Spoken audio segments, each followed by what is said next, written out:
नमस्कार दोस्तों।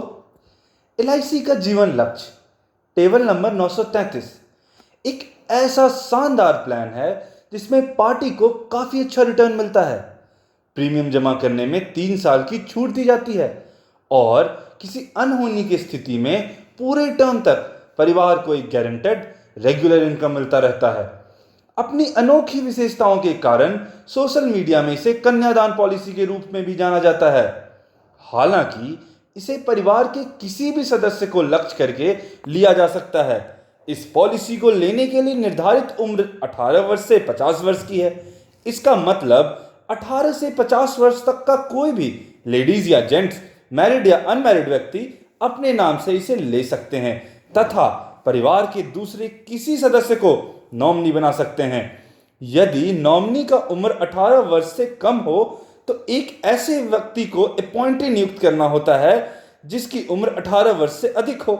इस पॉलिसी का टर्म 13 से 25 वर्ष का होता है तथा प्रीमियम जमा करने की अवधि पॉलिसी टर्म से 3 वर्ष कम होती है। जैसे यदि कोई व्यक्ति 18 वर्ष की पॉलिसी लेते हैं तो उन्हें प्रीमियम मात्र 15 वर्ष ही जमा करना होगा। इस पॉलिसी में न्यूनतम बीमा धन रुपया 1 लाख का होता है तथा आगे यह 10,000 के गुणक में लिया जा सकता है। इसमें अधिकतम बीमा धन की कोई सीमा नहीं होती है, यह व्यक्ति के आय पर निर्भर करता है। जहां तक प्रीमियम पेमेंट मोड की बात है, इस पॉलिसी को ईयरली, हाफ ईयरली, क्वार्टरली या मंथली मोड में लिया जा सकता है। मंथली मोड में नैच तथा एसएसएस एक्सेप्टेबल होते हैं। प्रीमियम अगर ड्यू डेट पर नहीं जमा किया गया तो पार्टी को प्रीमियम जमा करने के लिए कुछ एक्स्ट्रा टाइम पीरियड भी दिया जाता है। इसे ग्रेस पीरियड कहते हैं। ईयरली, हाफ ईयरली तथा क्वार्टरली मोड में यह 30 दिन का होता है जबकि मंथली मोड में यह 15 दिन का होता है। ग्रेस पीरियड में पार्टी का रिस्क कवर चालू रहता है तथा इसमें पार्टी बिना किसी लेट फी के अपना प्रीमियम जमा कर सकते हैं। ग्रेस पीरियड में भी प्रीमियम न जमा करने की स्थिति में पॉलिसी लैप्स हो जाती है जिससे रिवाइवल के माध्यम से फिर से चालू किया जा सकता है। रिवाइवल कराने में पार्टी को अपना बकाया प्रीमियम के साथ लेट फी भी देना होता है तथा इसे 5 वर्ष के भीतर कभी भी कराया जा सकता है।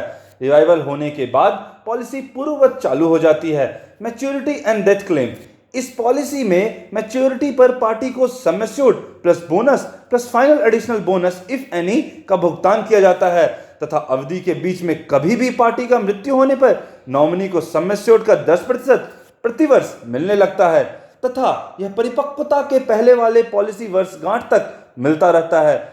बीच का सारा प्रीमियम माफ हो जाता है तथा परिपक्वता तिथि पर 110% of sum assured plus bonus plus final additional bonus if any का भुगतान होता है। आइए अब इसे एक उदाहरण के द्वारा समझते हैं।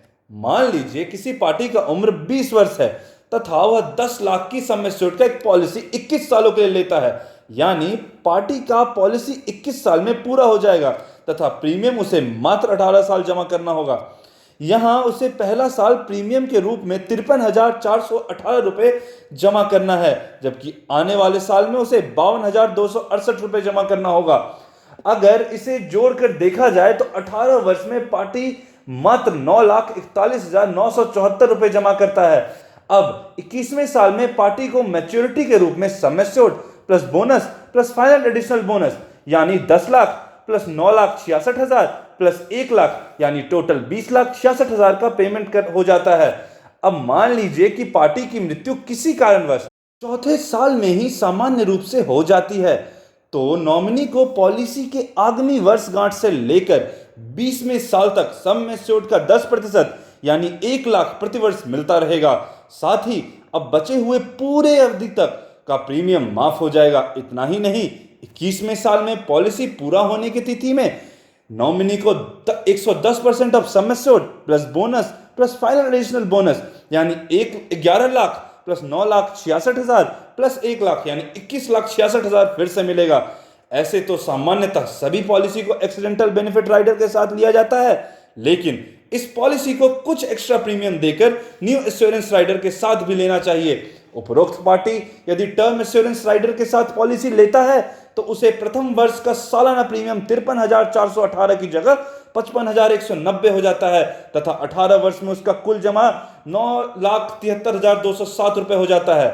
अब अगर कहीं पार्टी की मृत्यु चौथे वर्ष में हो जाती है तो सामान्य मृत्यु की दशा में उसे 10 लाख तथा दुर्घटना मृत्यु की दशा में 20 लाख का तत्काल भुगतान उसके परिवार को कर दिया जाता है। आगे का सारा प्रीमियम माफ रहेगा तथा प्रतिवर्ष उसके परिवार को 1 लाख मिलता रहेगा तथा पुनः 21वें साल में परिपक्वता की तिथि पर उसे 21,66,000 पूर्ववत मिलेगा। कई लोग बच्ची की शादी को लक्ष्य करके इस पॉलिसी को लेते हैं। अगर उपरोक्त पार्टी अपनी बच्ची की शादी को लक्ष्य करके इस पॉलिसी को लेता है तो उसे 150 के आसपास प्रतिदिन बच्ची के नाम से निकालना है। पार्टी को 21वें साल में करीब 21 लाख रुपए मिलता है जिससे धूमधाम से शादी हो जाती है। बीच में पार्टी के साथ कोई अनहोनी होने की स्थिति में बच्ची का लालन पालन के लिए रुपया 1 लाख प्रतिवर्ष मिलता रहेगा और अंत में नियत तिथि पर पुनः 21-22 लाख रुपए मिल जाता है जिससे पार्टी की अनुपस्थिति में भी बच्ची की शादी का उसका सपना पूरा हो जाता है। इस तरह इस पॉलिसी के माध्यम से हम अपने जीवन के कई दूसरे लक्ष्य जैसे बच्चे का करियर, जमीन मकान खरीदारी इत्यादि को पूरा कर सकते हैं। उपरोक्त सारा कैलकुलेशन वर्तमान बोनस रेट पर आधारित है जिसमें समय के साथ परिवर्तन संभव है तथा पॉलिसी लेते समय इसका कंफर्मेशन आवश्यक है। इस पॉलिसी में loan, surrender, paid up value, settlement option, IT rebate जैसे कई और सुविधाएं हैं जिसके कारण यह एलआईसी का एक बेहतरीन पॉलिसी माना जाता है।